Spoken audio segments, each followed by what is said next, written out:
As each speaker gets up, I like to garner a few golden nuggets that they've said, and so I'd like to share a few that really stood out to me in John's talk. Entrepreneurship, drive, and private property ownership and rights. They make all the difference.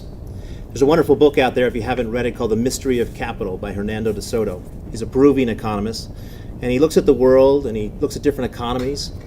He says, why are certain economies doing better than others? And he boils it down to private property ownership and rights.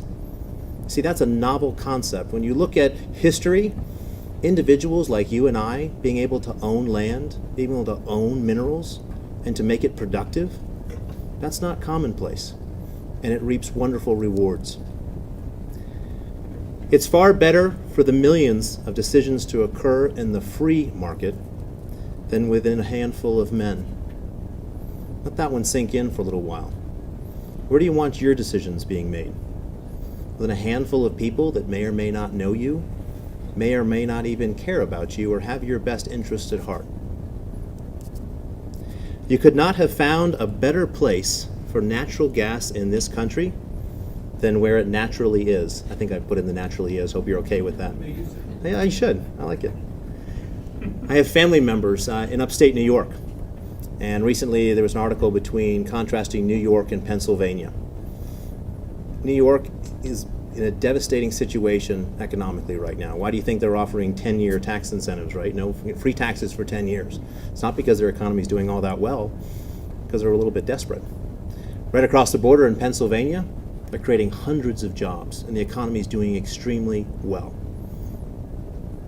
Just compare two states, only divided by a line, an arbitrary line. And then his final one, which I really love, ask questions. Regardless if you're under 30, just ask questions, good, honest questions. And you know what I would add to that? After you ask the question, listen to the answers, and then make an informed decision. One of the things that I love about the Opportunity Coalition is that there's a little bit of contrast between our speakers. For those of you that were here last time, we had Richard Franklin, the father of our U.S. Olympian in Colorado, Missy Franklin, and also one of the founders of the Clean Tech Open. Wonderful man. He would have some contrasting opinions about fossil fuels and the environment than our speaker tonight. But each of them share a common thread, and that is that opportunity and freedom for people make a positive difference. It's all people want is a chance for the government to get out of the way, for them to go achieve their dreams.